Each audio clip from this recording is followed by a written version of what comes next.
সশ্রদ্ধ দণ্ডবত প্রণতি। সতী ভক্তগণ, তস্মা সাধুত্তম ভবাপবর্গ ভ্রমত যথা ভবেদিতি। শ্রী মুচুকুন্দ ভগবান শ্রীকৃষ্ণকে আর এই পরম তত্ত্ব কথা শুনিয়েছিলেন। সেই তত্ত্ব কথা সরলার্থ হল,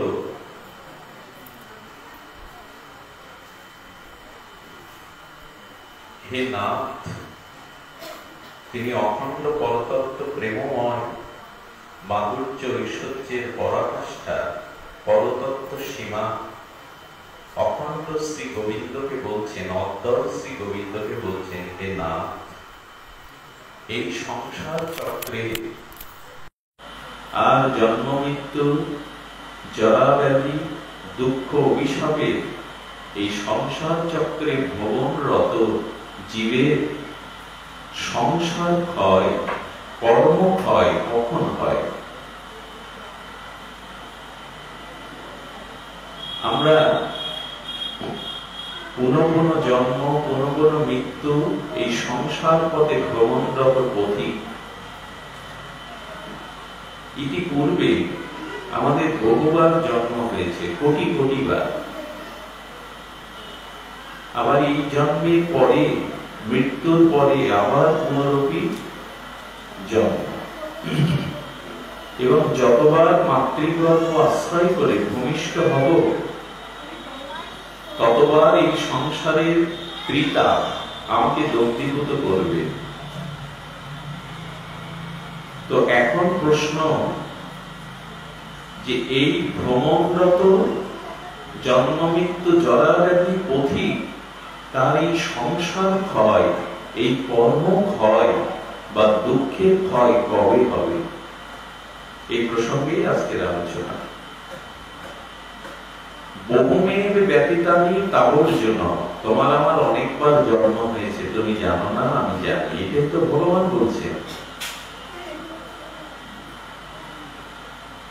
তো কখন হবে?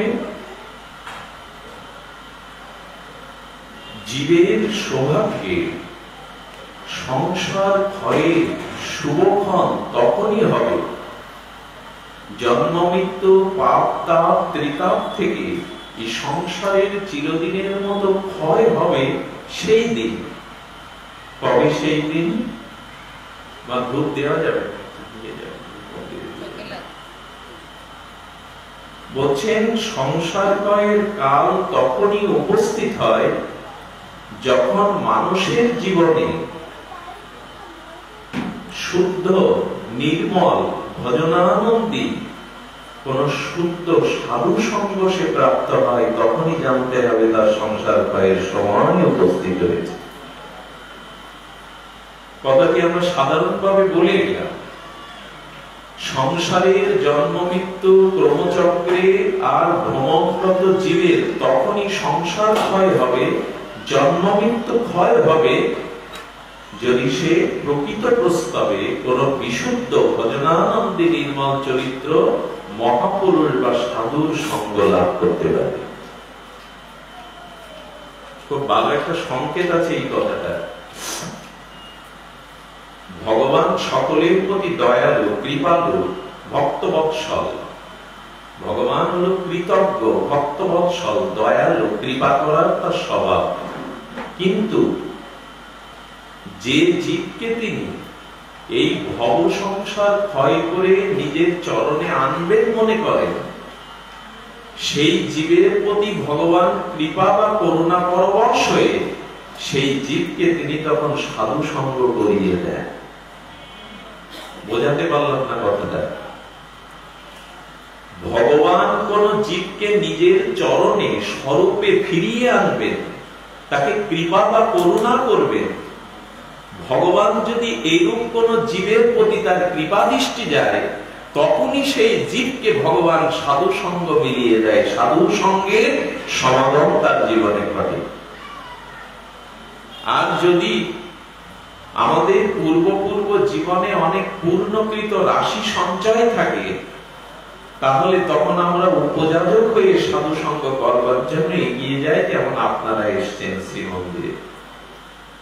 তার মানে বলা হলো, ভগবান যখন কোন জীবকে সংসার ক্ষয় করে কৃষ্ণ প্রেম বা করুণা করবেন, তখন সেই জীবের কাছে সাধুকে গোবিন্দ পাঠায়। আর যদি কোন জীবের পূর্বজন্মের অনেক পূর্ণ রাশি থাকে, তখন সেই জীবের হৃদয়ে সাধু সঙ্গ করবার প্রেরণা ভগবান দিয়ে দেয়। সাধু আমার দ্বারে আসছে মানে ভগবান আমাকে কৃপা করবার জন্য সাধু পাঠিয়েছেন, আর আমি সাধুর কাছে যাচ্ছি মানে আমার পূর্ব জীবনের পূর্ণ আমাকে সাধু সঙ্গের দিকে ঠেলে দিল।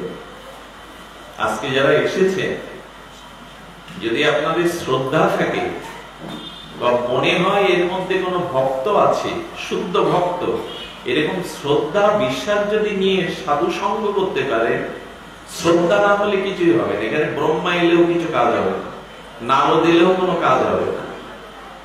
শ্রদ্ধাবান লবে তো জ্ঞান, আদৌ শ্রদ্ধা। তো আপনি যদি শ্রদ্ধালু হয়ে আর বিশ্বাস পরবশ হয়ে এখানে কোন একজন শুদ্ধ ভক্ত আছে এই মনে করে আর আপনি সাধু সঙ্গ হরিকথা শ্রবণ কীর্তনে রত হন, তাহলে জানবেন আপনার সংসারে ক্ষয় হওয়ার সময় সমষ্টিত হয়েছে। এটা কে বলছেন? মুচুকুন্দ।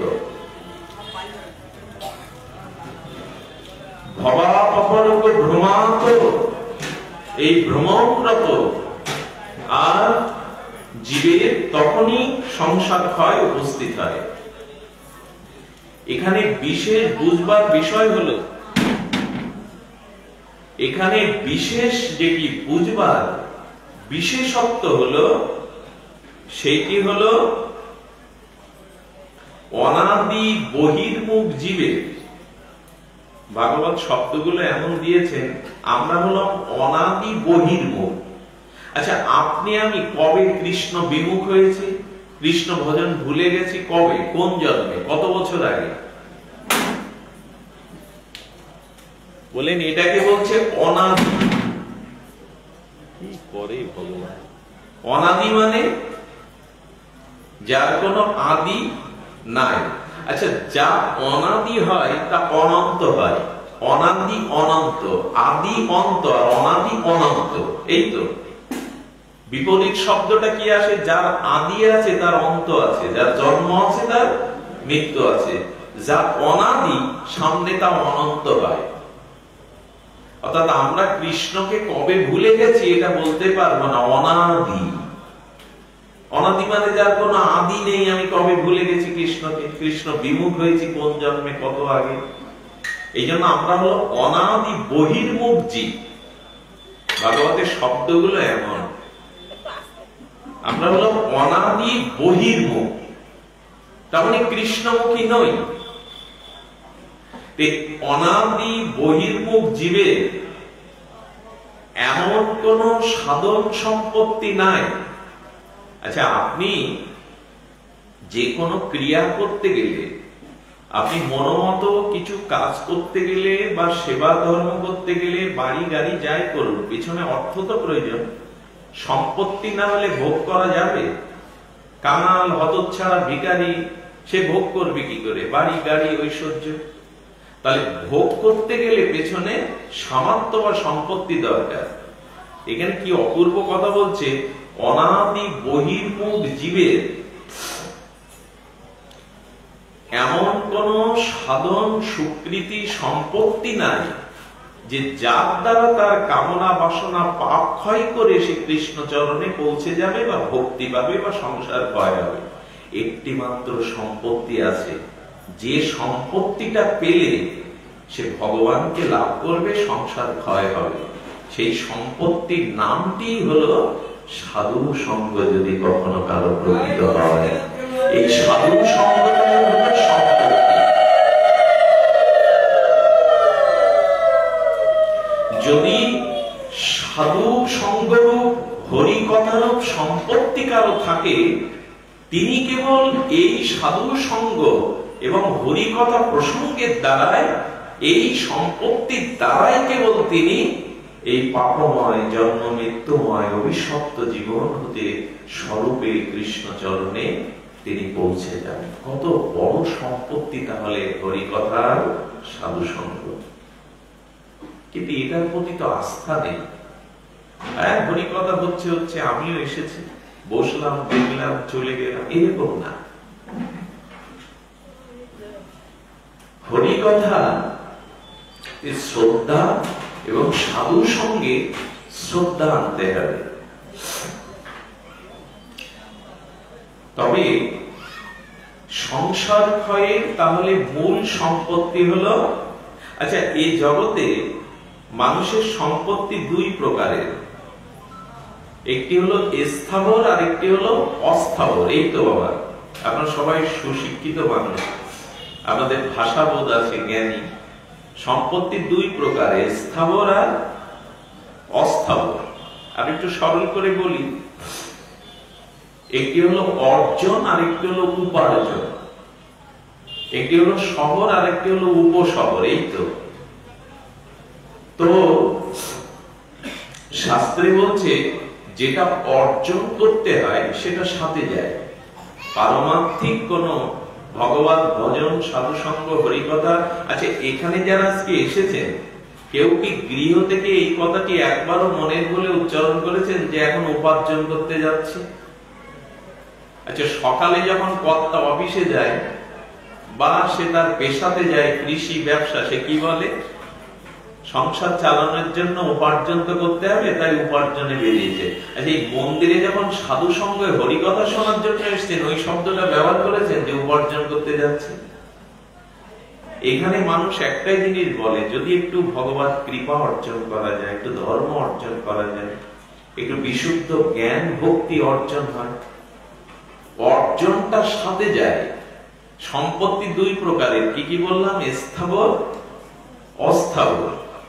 তো এখানে বলছেন তন্মধ্যে স্থাবর যে সম্পত্তি আর অস্থাবর যে সম্পত্তি, এর মধ্যে ভগবত বহির্মুখিতা যাদের, অর্থাৎ যারা কৃষ্ণমুখী নয়, যারা সাধু সঙ্গে, যাদের শ্রদ্ধা আর নিষ্ঠা, আসক্তি, রতিমতি নাই, এই কৃষ্ণমুখী জীবের কি বলছেন? স্থাবর সম্পত্তি। স্থাবর সম্পত্তি অর্থাৎ সে কৃষ্ণ বিমুখ হয়ে, সাধু সঙ্গ বিমুখ হয়ে, হরিকথা বঞ্চিত হয়ে সে যে বাড়ি গাড়ি যা কিছু সম্পত্তি করেছে, সেটা তার পরকালের কোন কল্যাণে আসবে না। এই জন্য তুমি যা পেয়েছো তার একটা অংশ ভগবত সেবায়, সাধু সেবায়, জগতের মঙ্গলময় কাজে, ভগবত কোন কর্মে এটা দান করে দাও।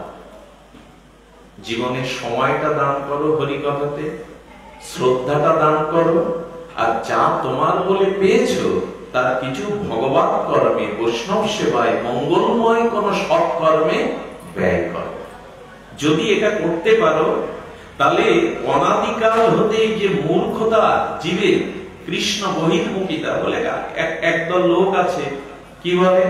আরে ধর্মকর্ম রাখো, কর্মই হলো শ্রেষ্ঠ।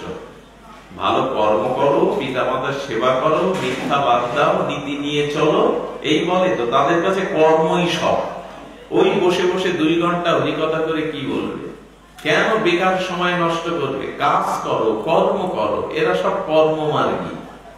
কথাটা একদিক দিয়ে তাদের চিন্তাই বলে, কিন্তু ভগবান বিমুখ হয়ে, ভগবানকে প্রসন্ন না করে, ভগবত আরাধনা না করে আপনি জীবনে যে কর্ম করবেন, সেই সম্পত্তিটা হবে স্থাবর সম্পত্তি। সেটা পরকালে আপনার কোন মঙ্গলময় কাজে আসবে না। সারা জীবন কর্ম করে পাহাড় জমিয়ে গেলেন, বলি এটা কি হবে? এটা ভগবত সেবায় না লাগাতে, উত্তম কোন মঙ্গল কাজে ব্যয় না হওয়ায়, এটি আপনার সাথে গেল না। একটি ছোট কথা বলি আপনাদের। বাল্মীকৃত রামায়ণে উত্তরখণ্ডে আছে, একটু দেখে নেবেন। আমি কোনো এখানে আপনাদের প্রবন্ধ শোনাচ্ছি না। বাল্মীকৃত মূল রামায়ণে উত্তরখণ্ডে আছে হংসরাজ, ইনি এক রাজ্যের রাজা। কিন্তু ইনি উপাসনা করেন, উপনয়ন আছে, গায়ত্রী মন্ত্র 3 বেলা জপ করেন, কিন্তু উনি কোন ভগবত কর্মে, বৈষ্ণব সেবায়, সাধু কর্মে, সমাজের মঙ্গলক্ষম কর্মে দান করেননি। এখন ওনার যখন মৃত্যু হলো, উনি তখন ব্রহ্মালোকে, সত্যলোকে চলে গেলেন। কোন লোকে গেলেন? ব্রহ্মালোকে। কেন গেলেন? কারণ উনি গায়ত্রী মন্ত্র নিষ্ঠার সহিত 3 বেলা পালন করেছেন। আচ্ছা, ব্রহ্মালোক মানে সত্যলোক, ওখানে গেলে কারো ক্ষুধা তৃষ্ণা থাকে না। তো উনি ব্রহ্মালোকে ওনার জীবাত্মাটা যখন চলে গেল, ওইখানে গিয়ে বলছেন আমার খুব ক্ষুধা লেগেছে, ক্ষুধা লেগেছে। এখন ব্রহ্মালোকে যারা ছিল তপস্বী মণিগণ, যাদের আত্মাটা ব্রহ্মালোকে পৌঁছে গেছে, তাদের আত্মাটা হাসছে, অট্টহাসে হাসছে এই হংসরাজের জীবাত্মার কথা শুনে। তার মানে ব্রহ্মালোকে গিয়ে সে খাবো খাবো করছে, খুব ক্ষুধা লেগেছে, খুব খেতে দাও। এখন ব্রহ্মালোকে যারা ভগবান ব্রহ্মার তপশক্তির দ্বারা ওই ব্রহ্মলোক সত্যলোক প্রাপ্ত হয়েছেন, সেই মহা মহর্ষিগণ তখন হাসছেন। উনি বলছেন আমি ক্ষুধায় কাতর, আর আপনারা আমার ক্ষুধা বা ক্ষুধিত অবস্থা দেখে উপহাসের হাসি আসছেন। তখন বলছেন আজ একটা অভিনব কাণ্ড ঘটে গেছে। আরে ব্রহ্মালোকে যারা আছে তাদের ক্ষুধা তৃষ্ণা থাকে না, আপনার দেখি বিপরীত ক্ষুধা লাগছে। এই লোকে তো কোনো ক্ষুধা লাগে না, এখানে ক্ষুধাও নেই, তৃষ্ণাও নেই, জরাও নেই, ব্যাধি নেই। তখন বলছেন ব্রহ্মার কাছে প্রণত হয়ে আর ওই পবিত্র আত্মারা বলছেন প্রভু এই লোকে এসেও কেন ওর ক্ষুধা লাগছে? কি অদ্ভুত কথা। ব্রহ্মা তখন বলছেন ওর ক্ষুধা লাগার কারণ হলো ও সারা জীবন ভোগ করে গেছে, কিন্তু ওর জমানো সম্পত্তি অর্থ কখনো মঙ্গলময় কাজে, ভগবত কাজে ব্যয় করেনি। এই জন্য ওর বিষয় বা অর্থের যে ক্ষুধাটা ছিল, সেই স্বভাবটা ওর জীবাত্মার সাথে ব্রহ্মা লাগিয়ে এসে কাজ করছে। দেখি নাকি স্বর্গে গেলেও দান বাড়ে। তখন বলছে প্রভু এ তো বেমানা, ব্রহ্মালোকে তো একে স্থান দেওয়া যায় না, এখানে খাবো খাবো করার জায়গা না তো। সব তপস্বীগণ তারা উদ্ধার হয়েছে। তখন ব্রহ্মা বললেন ওর একটা উপায় আছে। ও যে ভগবত কর্মে ব্যয় করেনি, দান করেনি, ভগবত সেবায় কিছু ব্যয় করেনি, এই পাপে ওর ক্ষুধা লেগেই থাকবে। বলছে প্রভু এর কোনো উপায় নাই, এর কোনো মীমাংসা নাই। বলে তুমি যে দেহটা ছেড়ে এসছো একদিন আগে, ওই মৃত দেহটা তোমাকে এখান থেকে গিয়ে ভক্ষণ করতে হবে, মৃত পচা গলা দেহটা খেতে হবে। এই খাওয়ার ফলে তোমার ক্ষুধা নিবৃত্তি হবে, এই পাপের প্রায়শ্চিত্ত হবে। কি বললো জানেন ব্রহ্মা? যা পেয়েছো জীবনে তা যদি মঙ্গল কাজে, ভগবত সেবায়, মহৎ কাজে ব্যয় না করো, তাহলে নিজের দেহের পচা গলা মাংসটা একদিন ভুগতে হবে, তোমার খেতে হবে। এটা আপনাদের ভয় দেখানো কথা না, এটা কাউকে ভয় দেখিয়ে এ পথে আনার কথা না। এটা বাল্মীকি উত্তরখণ্ডে ধ্বংস রাজ চরিত্রে বলেছেন। আচ্ছা, নদীতে সাগরে যদি কেউ পতিত হয়, পড়ে যায়, ততক্ষণ জল নদী সাগর তাকে ডুবাবে না যতক্ষণ হাত পাটা ছোড়াছড়ি করবে। হাত পা ছোড়া বন্ধ করলে জল ডুবাবে কিনা? তো যতক্ষণ পারো এই ভগবত কর্মে, ঈশ্বর কর্মে, ঈশ্বর প্রীতার্থে, জগৎ হিতার্থে যা আছে একটু ছুড়ে ছুড়ে দাও, না হলে ডুবিয়ে যাবে, সংসার সাগর তোমাকে ডুবাবে। কি অদ্ভুত কাণ্ড দেখুন, সাগরে পড়ে গেলেও যদি হাত পা ছোড়াছুড়ি করেন, জলের ক্ষমতা নেই আপনাকে ডুবাবে। যেই হাত পা ছোড়া ক্লান্ত হয়ে বন্ধ করবে, বলে জগৎকে যারা দেয় তারা সংসারে ডুবে যায় না, তারা ডুবে না।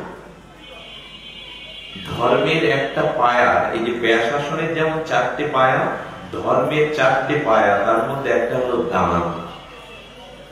এই দান যাদের জীবনে, যারা কঞ্জুস, কৃপণ, যারা কৃপণ এবং কঞ্জুস নিজের কাছে রেখে দেয়, এই কৃপণতাটা মা এমন একটা দোষে উদ্ধার হতে দেবে না কাউকে।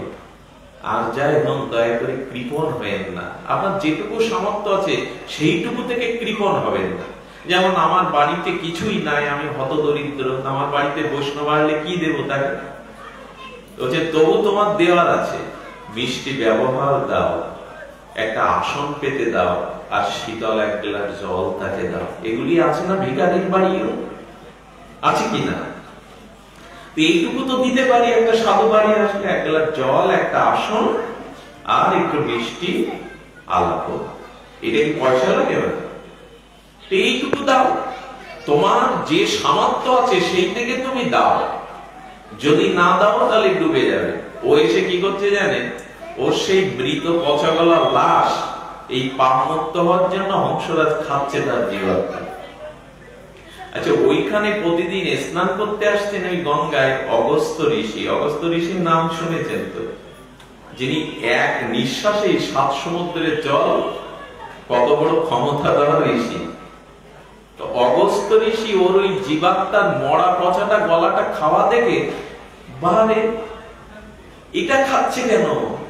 ওর মধ্যে যে জ্যোতি, ও তো পুণ্যবান, ব্রহ্মলোকের বাসিন্দা, ও কেন এই পচা গলা নিজের দেহ মাংস চিরে খাবে? এই এদিক শোনো, অগস্ত্য ঋষি বলছেন এটা খাচ্ছ কেন? তো উনি ঘটনাটা পূর্বে জন্মের ব্রহ্মার বৃত্তান্তটা বললেন। দান করিনি, আর শুধু ভোগ করে গেছি।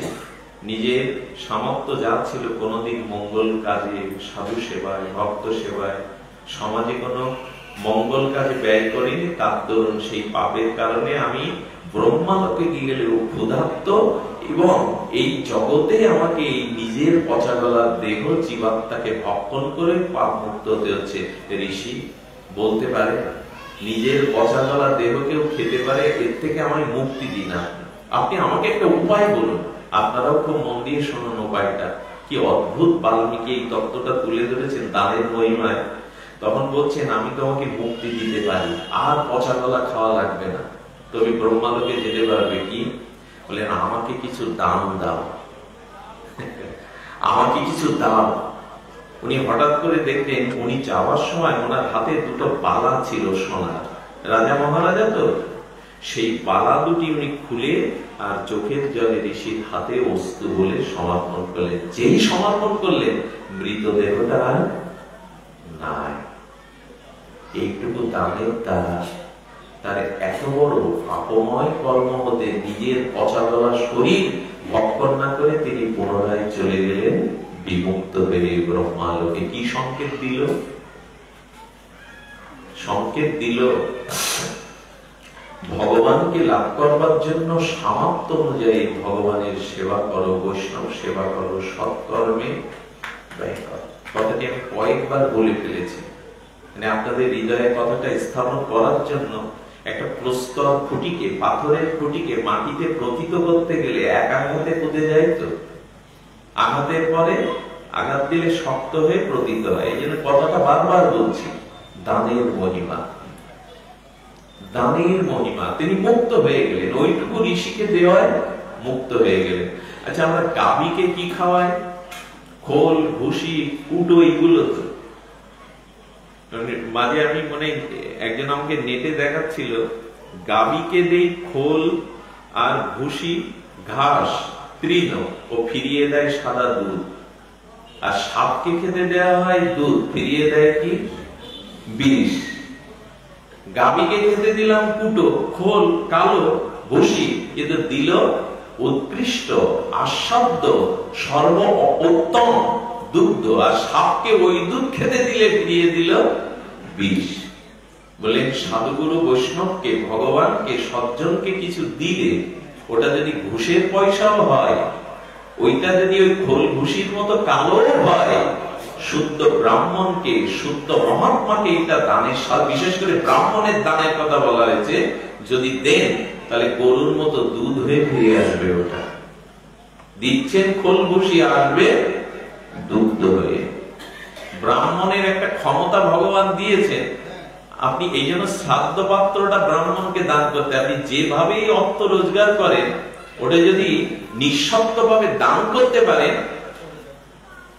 আচ্ছা, অদ্বৈত প্রভুর মায়ের শ্রাদ্ধ, মহাবিষ্ণু আর শিব যৌথ অবতার হলো অদ্বৈত গোসার, গৌরানানিধি, অদ্বৈত চন্দ্র। তিনি মহাপ্রভুকে নামিয়েছিলেন, বিদায় দিয়েছিলেন, প্রকট অপ্রকট দুই এই গৌরানানিধি। তো অদ্বৈত প্রভুর মায়ের শ্রাদ্ধের দিন বহু ব্রাহ্মণ পণ্ডিতরা বসে আছে। অদ্বৈত প্রভু হরিদাসকে ডেকে আর মালা চন্দন দিয়ে সেই শ্রাদ্ধের দানের পাত্রটা হরিদাসের কাছে তুলে দিলেন। হরিদাস স্বভাব দন্যবশত বলছেন, প্রভু এর অধিকারী আমি না, আমি হীন, আস্তেয়, পাপী, আমাকে এই দান আপনি দিবেন না। এখানে ব্রাহ্মণগণ আছেন, পণ্ডিতগণ আছেন। মুষ্টিবদ্ধ করে বজ্রকণ্ঠে অদ্বৈত প্রভু কি বলেছিল জানেন? তোমার মতো নিষ্কিঞ্চন বৈষ্ণবকে এক মুঠো খাওয়াতে পারলে কোটি ব্রাহ্মণের সেবা হয়। ব্রাহ্মণ সেবা এবং বৈষ্ণব সেবা এর থেকে উত্তম আর কিছু নাই। আমি বারবার এই কথাটি সংকেত দিতে চাইছি যে জগতে সাধু সঙ্গ যদি কখনো প্রাপ্ত হওয়া যায়, আর সেই সাধু সঙ্গ সাধু মুখে হরিকথা শ্রবণ করে যদি হৃদয়টা একটু উদার হয়, তাহলে জানবেন মহা কল্যাণ অপেক্ষা করছে। এই জন্য কৃপণতা দোষটা ভালো নয়। আপনাদের একটু মুখে হাসি আনি, খুব গম্ভীর করে কথা বলা ভাগবতের মধ্যে একটু হাসি থাকা চায়, একটু আনন্দ থাকা চায়। আমাদের এই উত্তর ভারতে এক কঞ্জুস কৃপণ লোক ছিল, কিন্তু শিল্পপতি, বহু টাকার মালিক, অথচ কৃপণ, কৃপণ, অতি কৃপণ। তার স্ত্রী বলছে 10 কিলোমিটার দূরে মা গঙ্গা, সারা জীবন তুমি একদিনও গঙ্গা স্নানে যাওনি, কেন বলো তো? বলছে অন্য কাউকে বলো না, গঙ্গায় গেলে পান্ডাদের 500 টাকা তাদের দিয়ে তাদের পৌরোহিত্য করে মন্ত্র বলে ডুব দিতে হয়, আমি 500 টাকা দিতে রাজি না। 10 কিলোমিটার দূরে যার গঙ্গা, সে একদিনও গঙ্গা স্নানে যায়নি, 500 টাকা ব্রাহ্মণকে পৌরোহিত্যকে দিয়ে তার মন্ত্রপুত করে স্নান করতে হবে, পান্ডা ধরবো না। স্ত্রী অনেক অনুনয় করলো, মা গঙ্গায় একবার যেতে হয়, পাশেই গঙ্গা, হাওয়া আসে, আর তুমি গেলে না, আরে 100-200 টাকা যা পারো দিও, তুমি অন্তত একটু ডুব দিয়ে এসো, তোমার কাছে আমার একান্ত অনুরোধ। প্রেয়সী স্ত্রীর কথা গেল, যখন ঘাটে নামবে জামা খুলে, তখন দেখছে যে ডুব দিচ্ছে ওখানে পান্ডারা লাল কাপড় পরা, 500-1000 টাকা দক্ষিণা দিয়ে মন্ত্র বলায় ডুব দিচ্ছে। ও করেছে কি, ওই দৃশ্য থেকে আবার পেছন ফিরেছে। পেছন ফিরে বলছেন, স্ত্রী এত করে বললো, হঠাৎ ওর মাথায় একটা বুদ্ধি খেলে গেল। বুদ্ধিটা কি জানেন? 1 কিলোমিটার দূরে একটা মরার ঘাট আছে, যেখানে মরাদের স্নান করে পোড়ানো হয়। ও বলছে ওইখানে কোনো পান্ডা নাই, ও তো গঙ্গা, ওইখানে কোনো পান্ডা নাই। ও মরা স্নান করার ঘাটে গিয়ে ওইখানে চারিদিকে তাকাচ্ছে কেউ আছে কিনা, সে ভয়টা তো আছে। চারিদিকে সতর্ক দৃষ্টি রেখে জামাটা খুলে যেই মা গঙ্গা বলে ডুব দেবে, ভগবান তখন হেসে ফেলেছেন, ভগবান বিষ্ণু। এই বেটা কোটি কোটি টাকার মালিককে চারিদিকে ভয়ে ভয়ে তাকাচ্ছে, পান্ডা থেকে না, বেটা তুই মরার স্নানের ঘাটে এসে গঙ্গা স্নান করছিস, তাও তোর ভয়। ভগবান তো একটু আনন্দ প্রিয়, ভগবান বিষ্ণু পান্ডা রূপ ধরে পেছনে দাঁড়িয়ে গেছে। যেই ডুব দিয়ে মাথা উঁচু করেছে, বলছে দেখে পান্ডা, পান্ডা বলছে জয় হোক, জয় হোক, জয় হোক। সে সর্বনাশ, এখানে কি করে পান্ডা, আগে তো ছিল না। বলে এই ঘাটের ডাক তো আমার, আর এইখানে যে একবার স্নান করে তার 1 বছরের ব্রাহ্মণের ভরণ পোষণ দিতে হয়, 1 বছরের। সর্বনাশ। তখন মনে মনে বলছে মরার ঘাটেও যাওয়া, এইখানে কেউ ছিল না, কোথা থেকে এলো? ভগবান মৃদু মৃদু হাসছেন আর বলছেন 1 বছরের দক্ষিণা দাও, তোমার কল্যাণ হবে, আমি তোমার পান্ডা পুরোহিত। তখন বলছে 1 বছরের বাদ দিন, 6 মাসের বাদ দিন, 3 মাসের বাদ দিন, 15 দিনের বাদ দিন, 2 দিনেরও দিতে পারবো না। তো বলছে তাহলে তোমার গঙ্গা স্নান তো পুণ্যই হবে না, বরঞ্চ ব্রাহ্মণকে দক্ষিণা না দেওয়ায় তুমি অভিশপ্ত হবে। তখন বলছি এলাম, আচ্ছা এক কাজ করুন, আমি 100 টাকা আপনাকে দেবো। দেবো মানে? বলে আমি তো আনিনি সাথে, একটু ধার করে যাই, 2-4 দিন বাদে আপনি একটু ঘুরতে ঘুরতে যাই, দিয়ে দেবো। বলে 100 টাকা তো বাঁচানো দরকার, একে তো দিলে হবে না। কৃপণের কি দশা! তো উনি চলে এসেছেন ঠিকানা দিয়ে, 3 দিন বাদে ভগবান বিষ্ণু পান্ডার রূপ ধরে উপস্থিত। জয় হোক, হ্যাঁ জয় হোক। তো তখন ওনার স্ত্রীকে জানলা দিয়ে উনি ডেকে বলছেন কি, ওনাকে গিয়ে বলো উনি মারাত্মক শয্যাশায়ী অসুস্থ, কদিন পরে যেন আসে। স্ত্রী বিস্ফোরিত নেত্রে বলছেন, তার মানে গঙ্গা স্নান করে তুমি দক্ষিণা দিয়ে আসনি, এই পর্যন্ত আনিয়েছো তাকে, আরে তাকে দিয়ে দাও। বলে আমি যা বলছি তাই শোনো, স্বামীর কথা শোনায় স্ত্রীর কর্তব্য। কি জ্ঞান! স্ত্রী স্বামীর কথা শুনবে, এটাই তো সতীত্ব। গিয়ে বলো আমি মারাত্মক অসুস্থ, 2-3 দিন বাদে আসবে। গিয়ে বলছে আপনি যান, মারাত্মক অসুস্থ, শয্যাশায়ী প্রভু, কদিন পরে আসো। ভগবান বিষ্ণু পান্ডার রূপ ধরে পেছনে ফিরে বলছেন, আমি যারে ধরি সে আমাকে ছাড়লেও আমি তাকে ছাড়ি না, আমি তাকে ছাড়ি না। ভগবান যাকে ধরে সে ছাড়বে কি করে? 4-5 দিন আসে, এসে বলছে বাড়ি আছো, জয় হোক জয় হোক। তখন বলছেন যে জয় হোক। স্ত্রী তখন বলছে আজকে কি বলবো, বলে দাও। বলে না, আজ বলবে না, আজ দেখাবে। কি মর্মান্তিক দেখুন! যারা কৃপণ করেছে কি, ওর যে শীতের সিঁদুরটা, ওইটা একটু মুছে বানা দিয়ে গিয়ে হচ্ছে বড় মারা গেছে, তাহলেও চলে যাবে, নেবে না। উনি কাঁদবেন না হাসবেন বুঝতে পারছেন না ওনার স্ত্রী, কিন্তু কান্নার অভিনয়টা করতেই হবে, পুরুষ শাসিত সমাজ। এই যে হচ্ছে ওগো আমার সব গেল, সব শেষ হয়ে গেল বাবা, আমার দুর্ভাগ্য, আজ আমি পতিহারা হলাম। এই কথা শুনে ভগবান পান্ডা হাসছে। বলে বাবা, আমার এই চরম দুর্দিনে, চরম বিপদের দিনে আপনার হাসি পাচ্ছে? বলে মা, তোর অমঙ্গল কিন্তু মঙ্গল আমার। বলছে কেন বাবা? বলছে ও আমার, আমি ওর পুরোহিত, ও আমার যজমান। এখন আমি যখন ওর দুয়ারে, ও যখন মারা গেছে, তখন ওর শেষ শ্রাদ্ধ কাজটা আমার হাত দ্বারাই হবে, এটা আমার ভাগ্য। সরে যাওয়া, আমি ওকে নিয়ে, তোর কোনো কাউকে ডাকা লাগবে না, গ্রাম প্রতিবেশী যা ডাকা কাঠ জোগাড় করায় আমি করছি, তুই বা চুপচাপ কাজ। আচ্ছা, যখন ভেতরে যাচ্ছে তখন মরগোল, মানে দম বন্ধ করে মরার মতো পড়ে আছে, যাতে বুঝতে না পারে। কৃপণের স্বভাব কৃপণকে কোথায় নিয়ে যায় দেখুন। এগুলো কাল কল্পনা, উত্তর ভারতে ঘটে গিয়েছিল এই ঘটনাটা, বাস্তব ঘটনা। ও তখন মরার মতো দম বন্ধ করে আছে। এখন ভগবানের ইচ্ছা তো, অলৌকিক শক্তিতে গ্রামের লোকজনকে ভগবান এমনি হাজির করিয়েছে, তার অলৌকিক শক্তিতে ডেকে ডুকে হাজির করেছে। এখন সবাই যখন বলহরি বলে তুলবে, তখন ওর স্ত্রী বলছে আপনারা ওকে নিয়ে যাবেন না, ও মরেনি, ও মরেনি, ও মরেনি, ওকে নিয়ে যাবেন না, ওকে নিয়ে যাবেন না। তোমার পান্ডা বলছে মরে যাওয়ার পরে লাশ নিয়ে যেতে গেলে এরকমই কাঁদে মা, যে গেছে তাকে ছেড়ে দে মা, এরকম সবাই কাঁদে, ও মরেনি, ওকে যেতে দেব না মা, আর মায়া করিস না, ছেড়ে দে। আচ্ছা, ওকে বোঝাবে কে? তো মরেনিও জানে, বলে মরেনি, আপনারা আমার কথা বিশ্বাস করুন। বলে মা, যে যায় তাকে যেতে দিতে হয়, আর মায়া বাড়াস না মা, যে যায় সে যেতে। কাঁদে তুলল। বলহরি বলতে বলতে চিতায় দিয়ে যখন আগুন দেবে, তখন ভগবান চিন্তা করছে কি বলিহারি কৃপণের ক্ষমতা, চিতা পর্যন্ত উঠে গেছে। যেই বলেছে, ও চিন্তা করছে আমাকে পরীক্ষা করবার জন্য আমার এইসব বলছে না তো, ভগবান আমার সামনে কেন দাঁড়াবে চিতায়? ও খুব বিচার করে করে বললে একটু আর চোখে দেখি না। যেই চোখ খুলেছে তাকে পান্ডা, ভগবান রূপে তো ওখানে ভগবান সাক্ষাৎ রূপে নয়, যেই বলেছে এই তো পান্ডা পান্ডা পান্ডা, বিষ্ণু কোথায়, ভগবান কোথায়? আবার চোখ বন্ধ করেছে।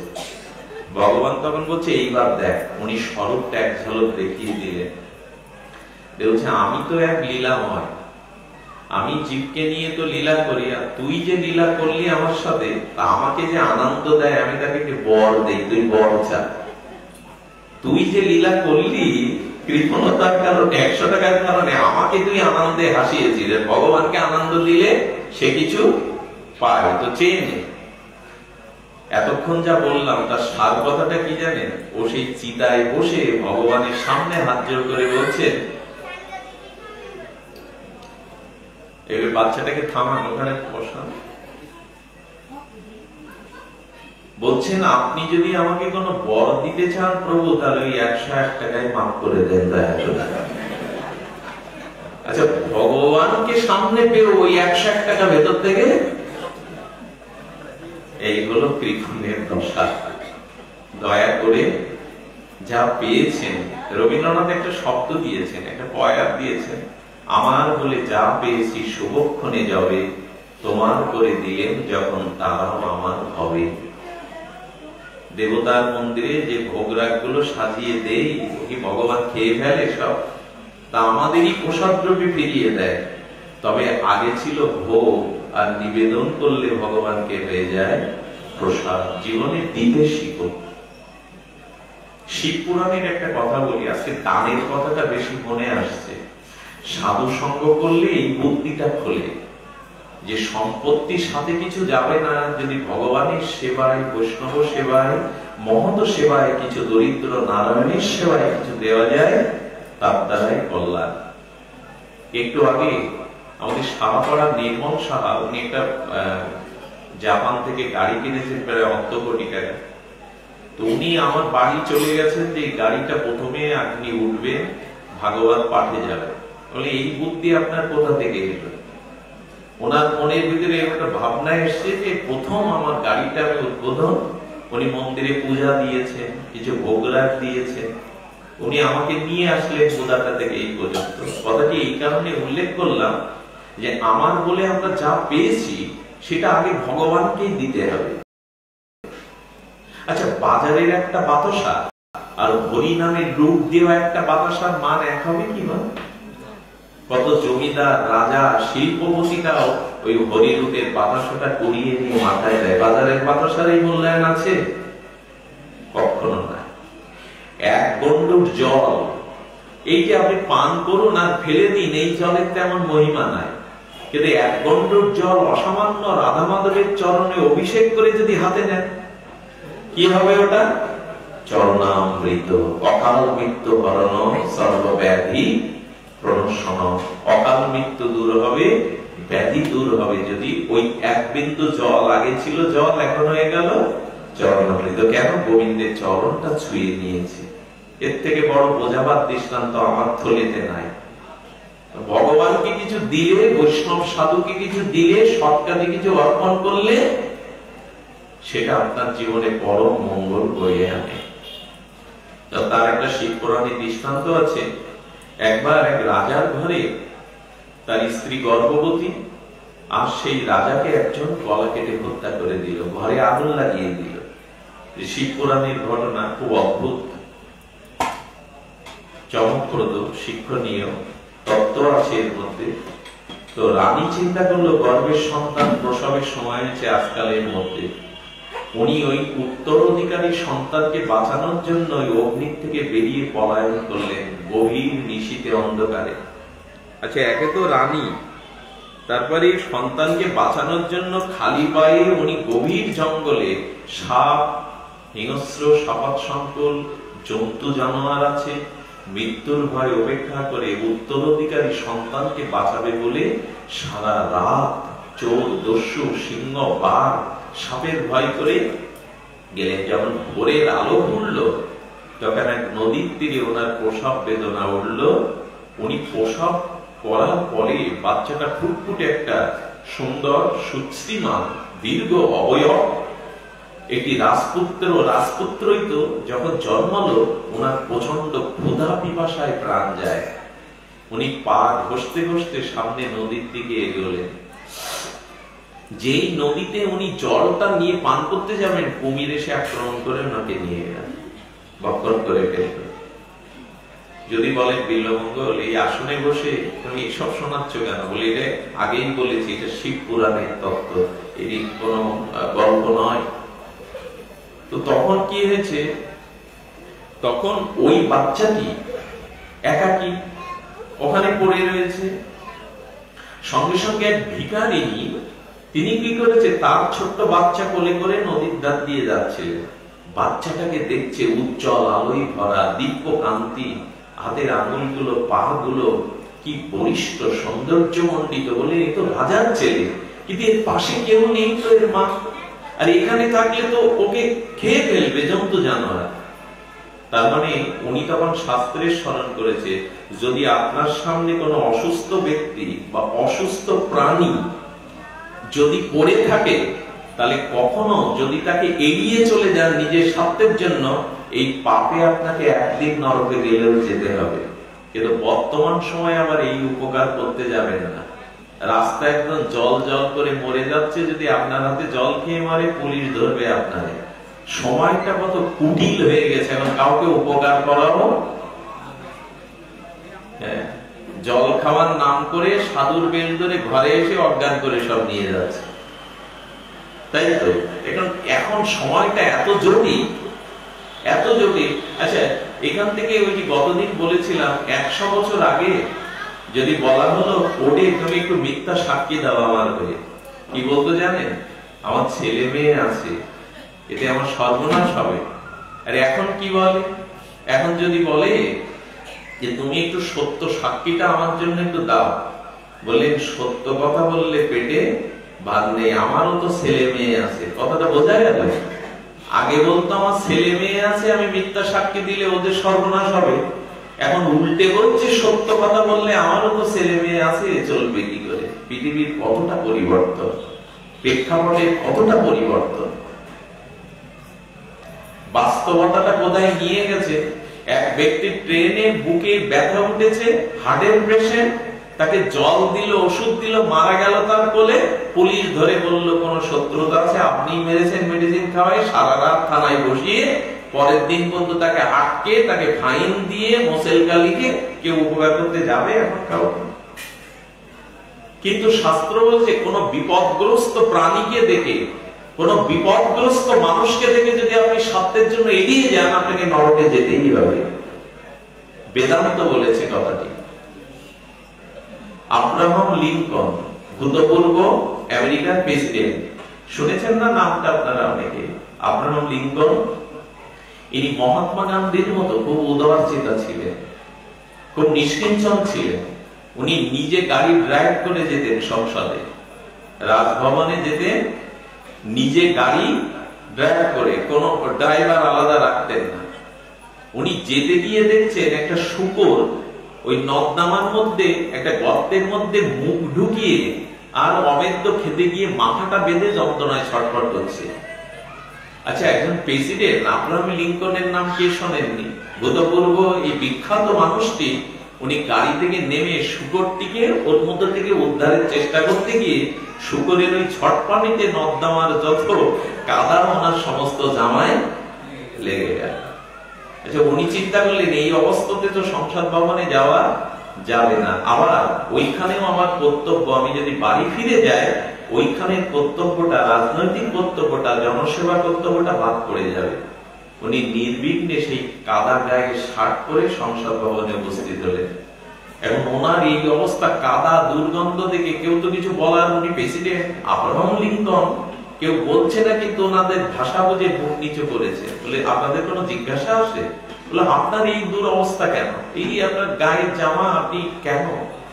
উনি পূর্বের ঘটনা বলার সাথে সাথে সব টেবিল চাপড়ে ওনাকে ধন্যবাদ জ্ঞাপন করলেন। এই না হলে আমাদের আমেরিকার প্রেসিডেন্ট আব্রাহাম লিঙ্কন। উনি তখন বলছে ক্ষমা করবেন সভাসদগণ, এর কোন কৃতিত্ব আমার নাই। এই দেখুন মনুষ্যত্ব কাকে বলে, মানবতা কাকে বলে, কেন ইতিহাসে এদের নাম লেখা। বলছে কি ওই প্রাণীটাকে দেখে আমার হৃদয়ে একটা দরদ, একটা যন্ত্রণা এসেছিল।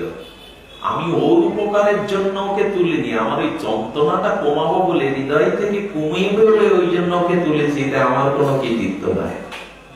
চিন্তা করা যায়। এই জন্য অন্যের বিপদ দেখে এড়িয়ে যাবেন না। যতটুকু সামর্থ্য এই বর্তমান এই কূটগ্রস্ত সময়েও চেষ্টা করবেন অন্যের কল্যাণ, অন্যের মঙ্গল যাতে হয়। কারণ ষড়বেদ, চারিবেদ, ষড়দর্শন, সমগ্র শাস্ত্র মন্থন করে পাঠ করে দুটো শব্দই আসবে, সেটা হলো সুখী হতে চাইলে অন্যকে সুখী করো, সুখ পেতে চাইলে অন্যকে সুখ দাও, আর দুঃখকে এড়াতে চাইলে, চোখের জল এড়াতে চাইলে কারো চোখের জল ফেলো না, কাউকে দুঃখ দিও না। এই দুটো কথাই সমস্ত বেদের উপনিষদের সার। এই কথা মনে রাখি আমরা। পিতা মাতাকেও কত কটু কথা বলি, আজকে সমাজ ব্যবস্থায় সবই তো ধ্বংসের পথে। বাবা ছোটবেলায় কোলে করে সন্তানকে নিয়ে যায়, পাখি দেখে বলে ওটা কি পাখি, তো দোয়েল। আবার জিজ্ঞাসা করে কি পাখি, দোয়েল। 10 বার জিজ্ঞাসা করলেও বাবা হাসি মুখে বলে ওরে বাবা দোয়েল দোয়েল। সেই বাবা বৃদ্ধ হয়ে ও ঘর থেকে যদি বলে খোকা মাথাটা খুব ধরেছে, একটা ঔষধ আনিস, 3 বেলা খাও, জোরে কথা বলতে পারো না, এই হলো উত্তর। 3 বেলা তো গান্ডে গান্ডে গেল, জোরে বলতে পারো না কথা, এই হলো উত্তর। সমস্যাটা এখন কি নৈতিকতার মনুষ্যত্বের অবক্ষয় যদি আপনারা দেখতে চান, মানবতা মনুষ্যত্বের দুটো জায়গায় যাবেন। এই দুটো জিনিসই সমগ্র মানব সমাজের নোংরামি কলঙ্কটা তুলে ধরেছে। 1 নম্বর বৃদ্ধাশ্রম, এটা আমাদের বেদে নাই, ভাগবতে নাই, বৃদ্ধাশ্রম শব্দ কোথাও নাই। বেদে কি আছে, মাতৃদেব ভব, পিতৃদেব ভব, তাদের আরাধনা করো, তাদের সেবা করো, এই আছে বেদে। বৃদ্ধাশ্রমটা একটা অভিশাপ, কলঙ্কের, মানবতার অবক্ষয়ের একটা চিহ্ন। অনেকেই মনে করে এটা খুব ভালো জায়গা। বৃদ্ধাশ্রম মানে বৃদ্ধদের আর কোনো থাকবার জায়গা, ছেলে মেয়ে কারো নাই, এখন তোমাদের জায়গা হলো। এটা কত বড় অভিশাপ। আর একটা অভিশাপের জায়গা আছে, অনাথ আশ্রম। ধর্মাঢ্য ব্যক্তিরা কাম কামনায় জন্ম দিয়ে অনাথ বলে পাঠিয়ে দেয় ওখানে। যারা অনাথ আশ্রমে থাকে না, তাদের সিংহভাগ কেউ অনাথ না, কিন্তু অনাথ বলে তাদের ওইখানে, এটা একটা অভিশাপের জায়গা। সমাজে মানবতার অবক্ষয়ের এটাই হলো বড় চিহ্ন। বৃদ্ধাশ্রম, অনাথ আশ্রম, এগুলি ভাগবতে বলা নেই। অনাথকে আশ্রয় দাও, ভালোবেসে তাদের নাও। এখন ওকে কুমির খেলো, আর এই বাচ্চাটাকে বুড়িমা চিন্তা করলেন আমি এগিয়ে গেলে পাপ হবে, কোলে তুলে দিলেন। আমার যে আমি ভিখারি হলেও কোলের সন্তানকে আর একে আমি পালন করব। একটু বয়স হয়েছে, বয়সের ভারে ভিখারি, তবু দুটো সন্তানকে সমভাবে কোলে নিলেন। এই প্রসন্নতা, এই মানব দরদি দয়া থেকে ভগবান শিব প্রকাশ হয়ে গেলেন ওখানে। কে প্রকাশ হলেন? ভগবান শঙ্কর। তাকে দেখে বারবার প্রণাম করে বলছেন, প্রভু আপনার কাছে আমার জিজ্ঞাসা হলো এর কারণ কি? এই মা কেন জন্ম দিয়ে মরল, কুমিরে ধরলো, আর এর পিতা কেন ওইভাবে, একে কেন এখানে রাখা হলো? আপনি কৃপা করে এদের রহস্যটা একটু বলুন তো। শুনছেন তো মন দিয়ে? আমি বেশিক্ষণ আপনাদের জ্বালাতনের কারণ হব না গরমের মধ্যে, তবু বলি এই কথাটি মন দিয়ে শুনতে হবে। ভগবান শিব মুখ খুলেছে, আর তিনি বলছেন, বলতে বলতে একটু ধ্যান দিয়ে শুনতে হবে। শিব ঠাকুর বলছেন, যে রাজাকে হত্যা করা হলো উনি ওনার পিতাকে সম্পত্তির জন্য গত জন্মে হত্যা করেছিলেন। যেহেতু পিতাকে হত্যা করেছিলেন, এই জন্য উনি পরিজন সজ্জনের দ্বারা উনিও হত্যায় পড়ে গেলেন। ওনার পাপটা যেটা প্রাপ্ত ছিল হলো। আর এই মা কুমিরে ধরে খেলো কেন? তখন উনি বলছেন যে উনি গত জন্মে ওনার স্বামীর দুটো বিয়ে ছিল, তো ওনার বিমাতার যে পরের মায়ের স্ত্রীর যে সন্তান, তাকে উনি গোপনে বিষ খাইয়ে হত্যা করেছিলেন। এই জন্য উনিও কুমিরের ভক্ষণ হয়ে ওর মধ্যে চলে গেলেন। ছেলেটা গত জন্মে কোনো দান ধ্যান দক্ষিণা কিচ্ছু, কোনো সৎকর্ম দান ধ্যান করেনি, কোনো পবিত্র কর্ম সাধুসঙ্গ করেনি, কিন্তু ওর পূর্ব জন্মের কিছু সুকৃতি দেখায় রাজার ঘরে জন্মালো, সুযোগটাও ভোগটাও করতে পারলো না। যেহেতু দেয়নি তো পাবে কোথায়? যে দিতে পারে না তার পাওয়াটা কখনো হয় না। তো এই জন্য জন্মেছে। তখন বলছে, প্রভু এসব রহস্য আপনি জানেন, আপনি ভগবান শঙ্কর, কৃপা করে আমাকে আপনি বলুন যে আমি এখন এই দুটি বাচ্চা নিয়ে কি করব, আর এরা এই কর্মফল থেকে কি করে মুক্ত হবে। বলে এদের নিয়ে যাও, এদের নিয়ে গিয়ে উপযুক্ত সংস্কার দিয়ে ভগবান শিব ঠাকুর বললেন ওম নমঃ শিবায়, এই মন্ত্রে ওদের আশীর্বাদ করলে ওদেরকে তুমি শিব অর্চন আর শিবের ধ্যান জপ এগুলি শেখাও। তোরা দুই ভাই একই ভাবে ভগবান শিবের আরাধনা উপাসনা শুরু করলো।